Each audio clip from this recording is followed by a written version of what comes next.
Everyone, आज चाहिँ हामी गुफा थुम्की घुम्न आएको थियौँ। गुफा थुम्की चाहिँ नआएको धेरै नै भएको थियो। गत सालको पहिरोले गर्दा गुफा थुम्कीमा चाहिँ एकदम धेरै नै क्षति पुगेको थियो। पोखरी हेर्नु न, पोखरी सबै हिलोले पुरेर सबै पहिरो गएर बिजोक भइरहेको छ पोखरीको। तपाईँहरूलाई म गुफा थुम्की आज घुमाउँदैछु ल, हेर्नु ल सबैजनाले। यो पोखरी चाहिँ गत सालको बाढी पहिरोले गर्दा साह्रै नै क्षति पुगेको रहेछ। म चाहिँ अब 2-3 वर्ष पछाडि नै आएको गुफा थुम्की, आएकै थिएन। कस्तो बिजोक बनाएको रहेछ हौ। पहिरो गएर आज त त्यही माथि हुस्से लागेर कस्तो धुम्म परेको छ दिन। कति राम्रो बनाएको थियो, कति राम्रो बनाएको थियो। बाढी पहिरोले गर्दा के गर्नु र, यस्तै छ हाम्रो पोखरीको हालत। के हेरी फेरि भन्न नदिनु दिन्छ बोल्नु। तर भित्र कति बोल्नु भइसक्यो, अहिले चाहिँ बोल्नै दिनुहुँदैन। हेलो गाइस, हामी पोखरीबाट अलिक अगाडि भन्दा पनि हिँड्दैछौँ पोखरीबाट। अब म चाहिँ हाँस्दै छ होला हेरेर। अब ब्याक क्यामेराबाट देखाउँछु ल तपाईँलाई। हुस्से लाग्नु थाल्यो, बर्खाको मौसम त हो, के गर्नु। हुस्सेले सबै पुरिरहेको। अहिले आउँदा आउँदा घाम लागिरहेको थियो, हल्का चरक्क परेर हुस्से लाग्नु थाल्यो। अहिलेको अवस्था यस्तै छ है हाम्रो मङ्गलबारी देउमैतिर चाहिँ, घरि घाम लाग्ने, घरि पानी पर्ने। यो पोखरीको हालत पनि पुरा बिजोकै भएको छ, के गर्नु।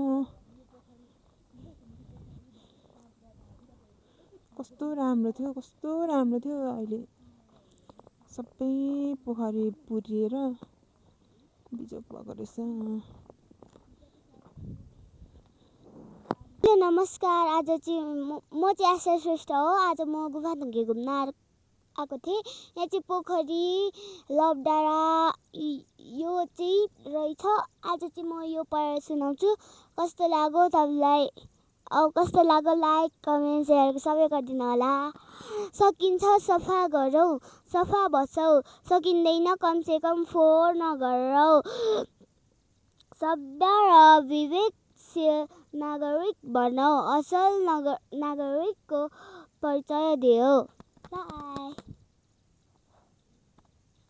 यहाँ चाहिँ अब अहिलेको अवस्था चाहिँ यस्तो रहेछ। पानीले गर्दा पुरै रुखहरू पनि ढलेर, यहाँ कस्तो राम्रो पोखरी थियो, अहिले चाहिँ पुरै सुकेर यस्तो भएको रहेछ।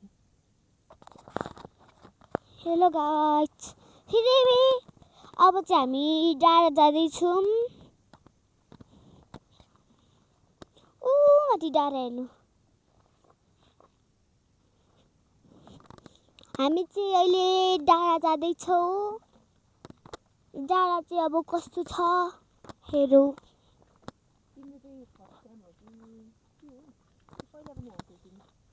पहिला पनि एकचोटि आएको थिएँ होला चाहिँ।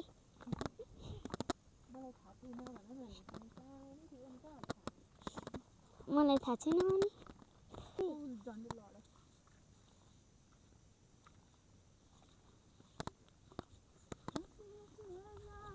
अहिले बाटो चाहिँ सबै चुट्टाएर यस्तो बनाएको रहेछ,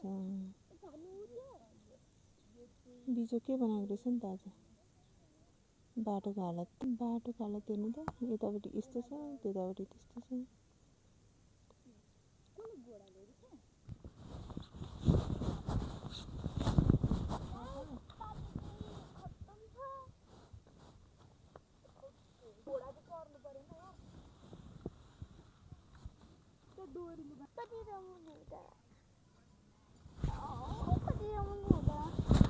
ग्लास हुँकोमा चाहिँ कति राम्रो घोडा आयो। घोडाको बच्चा के घोडा नै हो, कति राम्रो।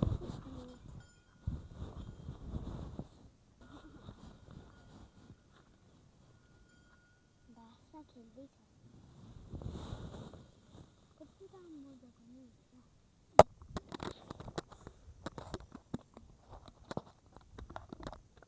हेलो गाइस, म चाहिँ यहाँ माथि चढ्दैछु। यहाँमाथि चाहिँ के छ मलाई थाहा छैन। अब यहाँमाथि के छ मलाई थाहा छैन। हेलो ल हेलो गाइस। यो सिडी चाहिँ पहिले नै हामी आउँदा चाहिँ थिएन, अहिले चाहिँ धेरै भइसक्यो सिडी लगाएको। अनि पोखरी चाहिँ सबै फुटेछ एकपट्टि, अनि सानो मात्र रहेछ पोखरी चाहिँ। त्यही पनि फोहोर छ पोखरी नै।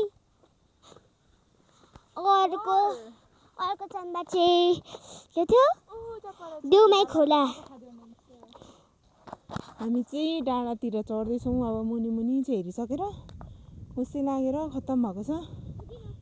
बर्खा लागेपछि यस्तै हो, के गर्नु। घरि हुस्से लाग्छ, पानी पनि छिटाउँदैछ घरिघरि। जुका लाग्छ कि भन्ने डर पनि छ अलिअलि। अब यहाँ चाहिँ जुगाहरू लाग्छ अरे, त्यही टेन्सन पनि छ। पानी पऱ्यो भने अहिले ठुलो त्यही पनि टेन्सन छ बर्खाको टाइममा।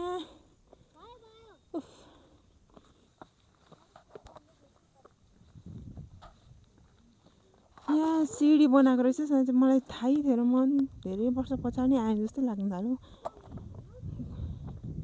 पहिला हामी आउँदा चाहिँ अब यस्तो सिडीहरू थिएन। अहिले चाहिँ सिडीहरू बनाएर राम्रो बनाएको रहेछ बनाउनु चाहिँ।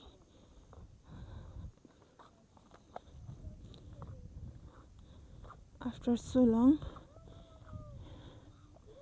गुफाथुम्की बाटो चाहिँ यहाँ चाहिँ सिडीहरू बनाएर राम्रो बनाएछ बाटो चाहिँ। अहिले पहिला चाहिँ यस्तो थिएन। पहिला चाहिँ पुरै अर्कै खालको बाटो थियो। अहिले जे होस् राम्रै बनाएको रहेछ। हेलो गाइस, मेरो नाम चाहिँ आश्रा श्रेष्ठ। हामी चाहिँ उता सिडी चढ्दै यता बस्ने ठाउँमा पनि त्यहाँ चाहिँ हामी के खान्छौँ होला ती हेर्नु होला। ल अब आउनु यता। हिँड्दै बाटो पनि कस्तो छ हेर्दै जानु होला।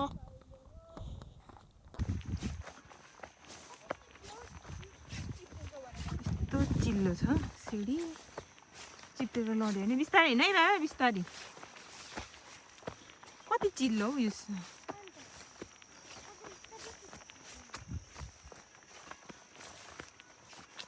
बर्खा त हो, सबै लेउ लागेर चिप्लो न चिप्लो भएको रहेछ बाटो पनि पुरै।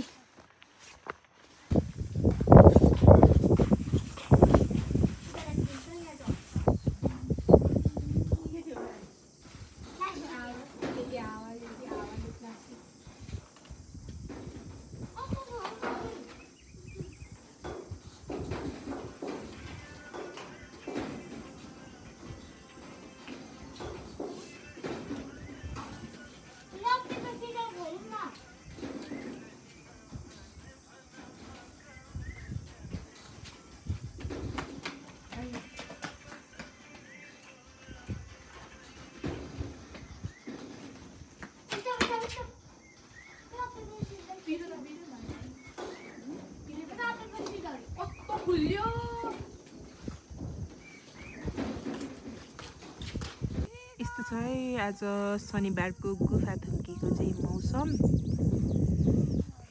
चिसो चिसो हुस्से,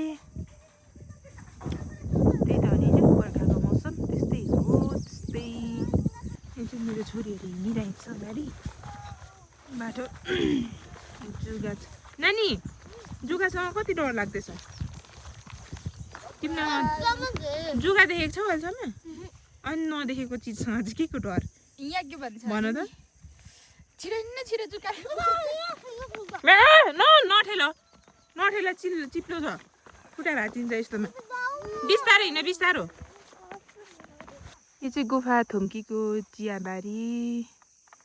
गुफाथुम्की पनि घाम लाग्दा ओर्दा राम्रो छ है। घाम लाग्दा यहाँ माथि टाढाबाट चाहिँ हामी सनराइज पनि हेर्छौँ। यहाँबाट सनराइज राम्रोसँग देखिन्छ पछि मङ्सिरको महिनामा।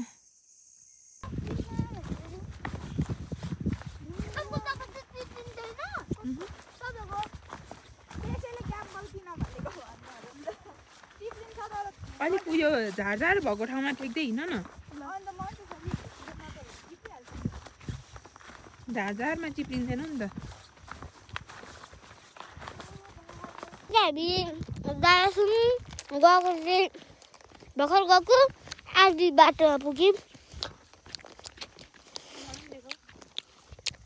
मामु मेरो कपाल चाहिँ कस्तो भइरहेछ ब्याक गरेर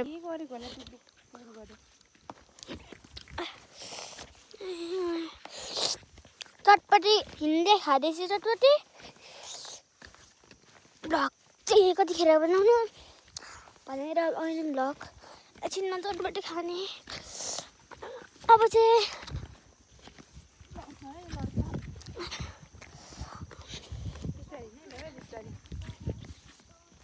के हो यो?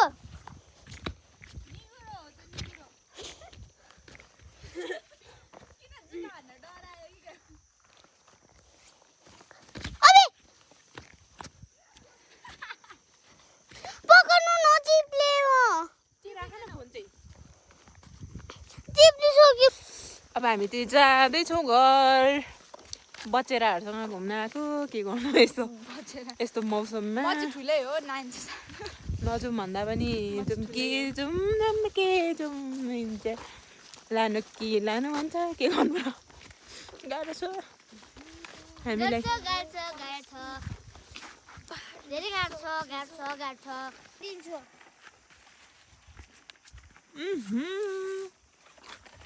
दोस्त आउँदैछ है फेरि अर्को दोस्त हामीसँग एड भएको नयाँ दोस्त। ओ पार्टनर हेलो पार्टनर कहाँ हिँडेको पार्टनर? यो चाहिँ हाम्रो घर जाने बाटो चाहिँ यस्तो छ। अब सिरो चाहिँ कस्तो मजाले फुलिरहेको रहेछ अहिले चाहिँ।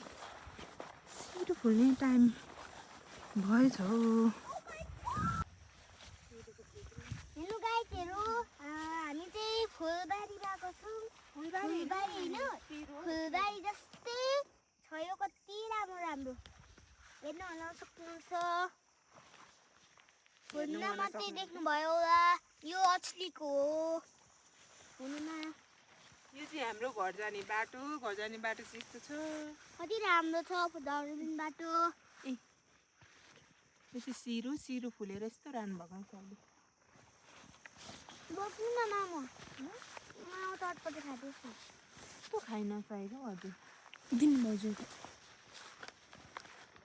गयो त्यो त हाम्रो उता पार्टनरलाई पार्टनरले बाटो बिरायो त्यसले बाटो बिर्सेछ जस्तो छ घरको। वाह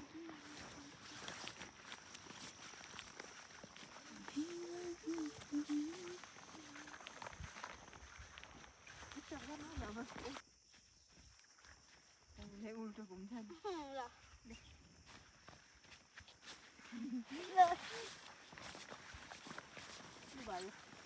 यस्तो छ बाटो चाहिँ। आउँदा चाहिँ हामी अटोमा आएको थियौँ जाँदा चाहिँ हिँड्दै जाने। आउँदा पनि हिँड्दै आउनु भनेको थियौँ फेरि ढिलो भइसकेको थियो त्यही भएर हामी अटोमा आयौँ। जाँदा चाहिँ हिँड्दै जाँदैछौँ। यो चाहिँ गुफा थुम्कीदेखि अलिकति तल पुरै।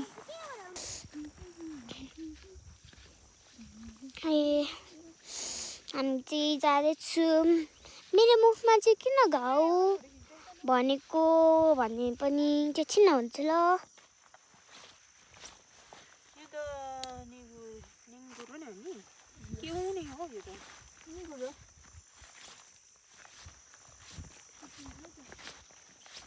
कति चिप्लो बाटो हो कति चिप्लो बाटो। यस्तो बाटो छ पुरै चिप्लो।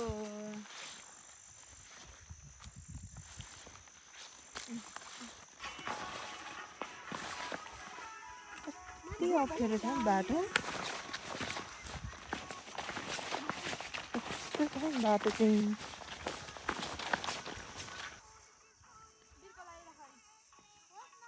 बाटो बाटो हो यस्तो।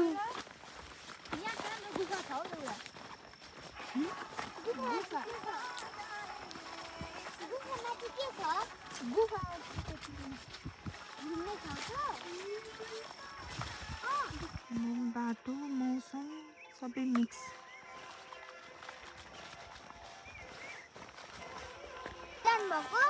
हामी चाहिँ अब घर गएकै छौँ कतिखेर पुग्ने हो। बाटो चाहिँ निकै लामो चाहिँ के भन्नु त्यस्तो लामो होइन तर अप्ठ्यारो भएकोले गर्दा अलिक लामो दायाँ बायाँ यस्तो हेर नि काँडाले घोच्ला नि ज्याकेट लगाऊ भनेको पनि मान्दैन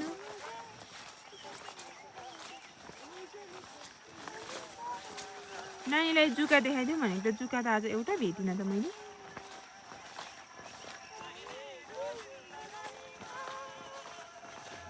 अन्त हामी त बाटै अल्मल्यौँ त अनि यहाँ चाहिँ 3टा बाटो छ यहाँ एउटा छ 2टा 3टा कता जाने यता हो लागि पनि हो कि होइन भन्दै अब कता पुगिने नि बाटो थाहा नभएर टेन्सन त छ त हौ टेन्सन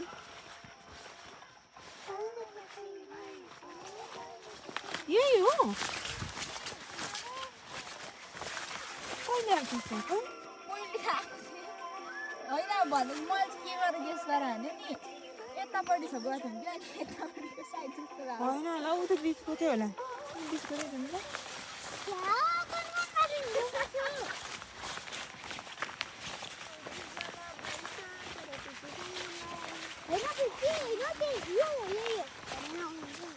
हामीलाई नगर यो कम्ती छ बाटो नागिसम्म पुग्यो भने जतिबाट भए पनि नागिदिन्छ भने त्यही त नागी त पुग्नु छ आज चाहिँ हाम्रो मङ्गलबारे टु गुफाथुम्की ट्रेकिङ डे आज चाहिँ सटरडे नानीहरूको पनि छुट्टी मेरो पनि छुट्टी नै भनौँ न अब अरू दिन त हिँडेर शनिबार त हो अलिक भ्याउने त्यो पनि बाटो कन्फ्युज भएर कुन बाटो हो भनेर 3टा बाटो थियो अब एउटा बाटो आयौँ जताबाट पनि पुगिन्छ होला नि त भनेर कुन बाटो कोही छैन फेरि मान्छे एकजना छैन बाटोमा खुट्टामा जुका परो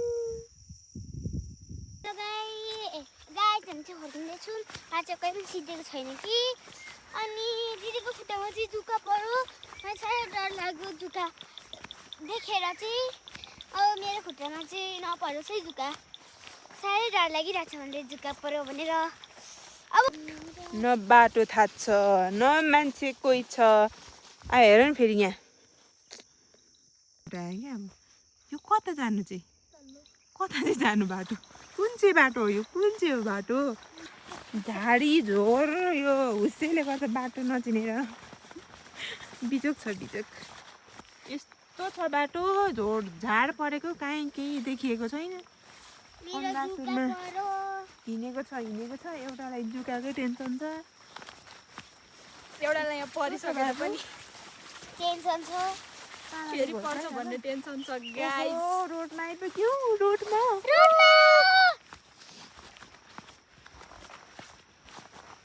बाबा रोड चाहिँ आइपुग्यो नि तर यो कुन चाहिँ रोड हो फेरि ए अब यो बाटो तल्लै तल जानुपर्छ यो रोड आइपुग्यो हामी रोड यो अब चाहिँ हामी राइटबाटै आयौँ कि जस्तो लाग्यो नागी डाँडा देखिँदैछ जे भए पनि घुम्दै घुम्दै घुम्दै भए पनि आइपुग्यो है बाटो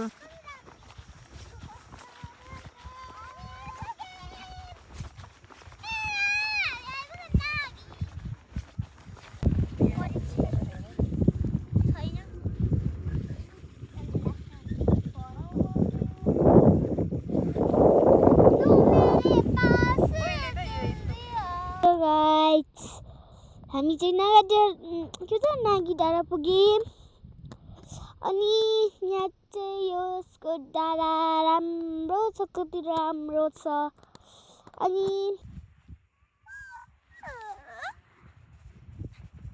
जुका चाहिँ आयो भने नि खत्तम हुन्छ है गाइस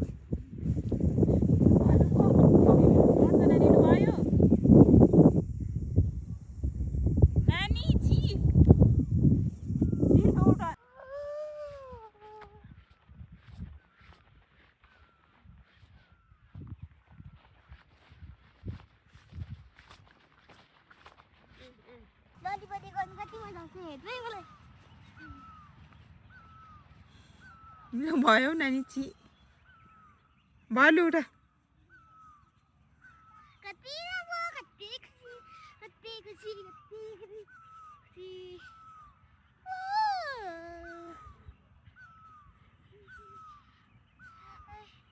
कति मजाको घाम कति राम्रो घाम कति मजाको घाम कति राम्रो घाम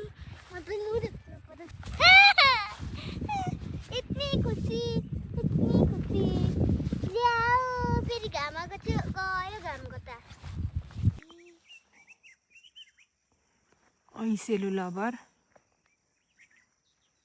यहाँभित्र आइपुग्नु।